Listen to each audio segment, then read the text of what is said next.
Doctor Arturi, yo venía conversando fuera de cámara precisamente con José Batista porque me honró invitándome a almorzar y le venía diciendo que con dolor veía la falta de hermandad que hay entre el campo y la ciudad, entre el campo y la industria.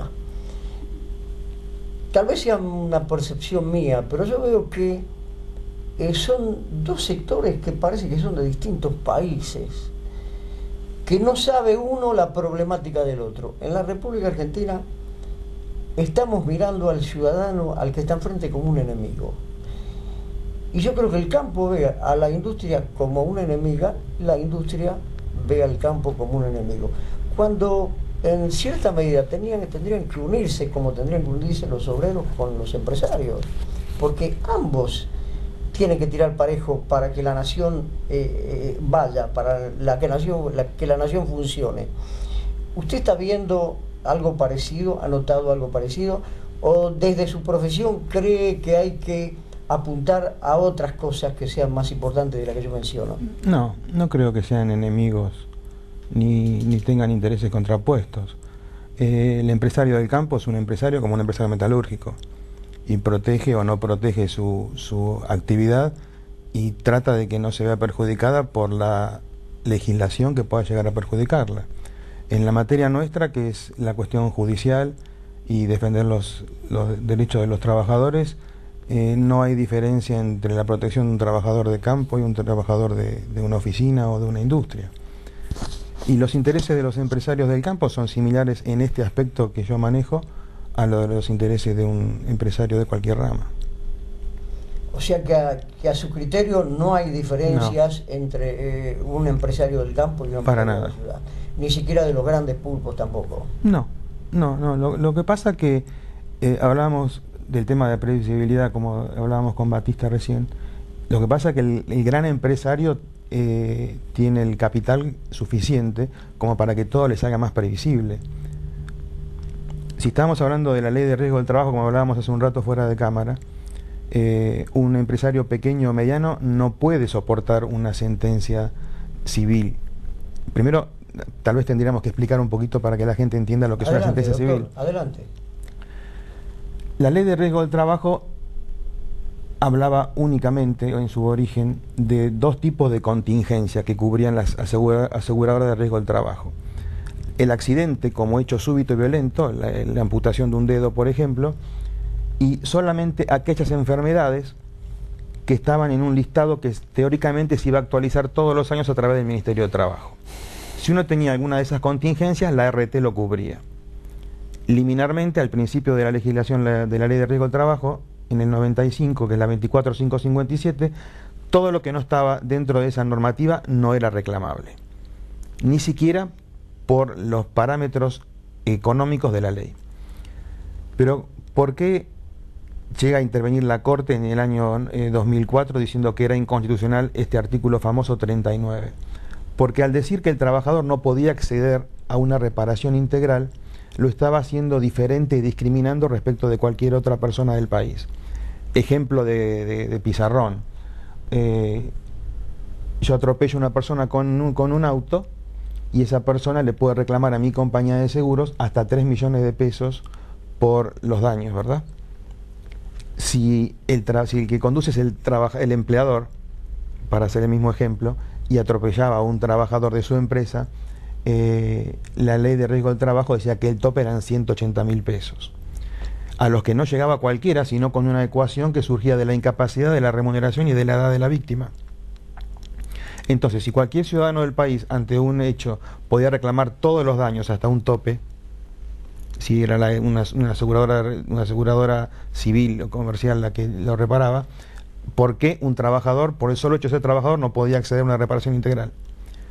Esa es la legislación civil, cuando uno reclama por todos los daños que tiene, no solamente por la ecuación que establece la ley de riesgo del trabajo, que le decía, por ejemplo, si usted tiene una incapacidad tal, por la edad que tiene, por el salario que tiene, le corresponde un 70% de la remuneración que tenía multiplicada por los otros factores. Le correspondía un tope de 180.000 pesos.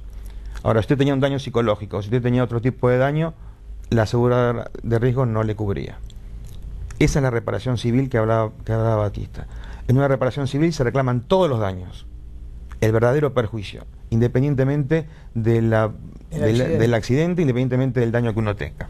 Porque, por ejemplo, si desde el momento que la ley de riesgo del trabajo y las aseguradoras de riesgo del trabajo cubrían solamente el daño funcional, si yo pierdo una falange, me pagaban un 5% de la total obrera, porque el 5% de la total obrera representaba la falange.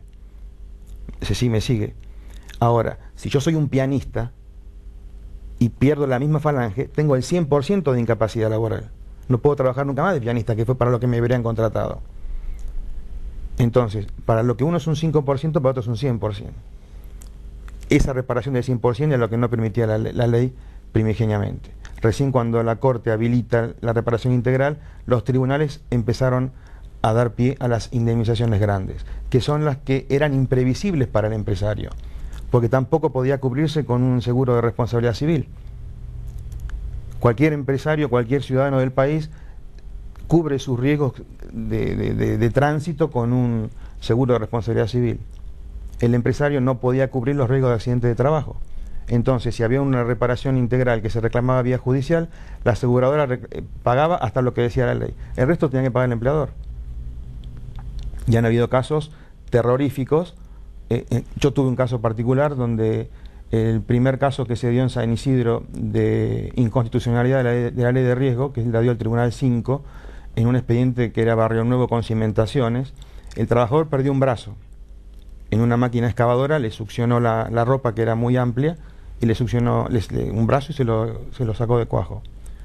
Ese trabajador, la aseguradora le daba un brazo meramente cosmético, que el trabajador lo podía mover solamente así, y una reparación parcial que establecía la ley le dio una indemnización de 12.000 pesos. Era una persona de mucha edad, tenía una remuneración muy baja, y aunque la incapacidad era muy grande, la ecuación que establecía la ley de riesgo le daba 12.000 pesos. Nosotros habíamos reclamado en ese momento un brazo que se llamaba brazo de la Universidad de Utah, que se llama brazo de Bienatone, que lo traían de Estados Unidos, que se cargaba como un celular. Todas las noches el trabajador podía cargarlo y a la mañana se lo ponía. El trabajador quería hacer así, podía hacer cualquier movimiento, y lo cargaba como un teléfono. Ese brazo valía $70.000, solamente el brazo.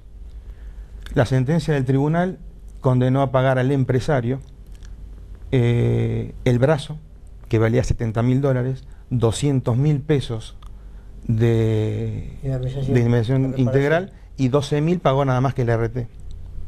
Y el empresario, el día de la sentencia, porque el tribunal convocó a las partes a ver si podíamos llegar a conciliarlo, a conciliar, porque era muy oneroso, el empresario lloraba. Decía: yo cumplo con todo lo que tenía que cumplir, pago la alícuota que me dicen que tengo que pagar, me dijeron que nadie me podía hacer juicio, reconozco a este pobre hombre que perdió un brazo, pero ¿por qué tengo que pagarlo yo? Esa es la previsibilidad de la que hablábamos con Batista fuera de cámara, y creo que lo que la gente tiene que saber es eso.